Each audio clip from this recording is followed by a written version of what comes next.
qadar baad joogtaa wadamo badan oo Afrikaan ah ayaa ciyaaray jaaliyad badan oo Soomaaliya degan bal waxaad nooga warantaa Soomaalida iyo ciyaaraha nimanka socda sidee uga qayb galeen iyo badankoodu taageersan yihiin bal jawiga guud nooga waran ee Dooxa Cabdiraxmaan aad iyo aad baad u mahadsan tahay sidaan la wada soconno jaaliyad badan oo Soomaaliya ayaa dalkani Qadar ku sugan runtii waxaana ka mid tahay jaaliyadaha aadka looga soo dhaweeyay dalkani Qadar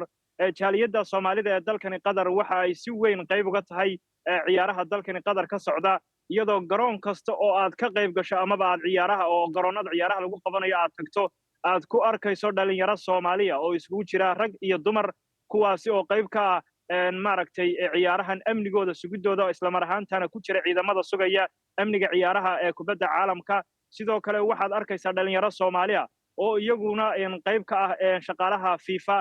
iyagu hagaya dadka isla mar ahaantana ka shaqaynaya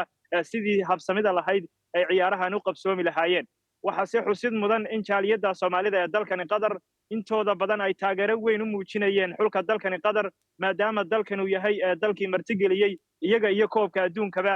marka runtii nasiibku waxa uu noqday in Qadar ay ka hadho ciyaarihii iyadoo ah xulkii martigeliyay labada dhanba marka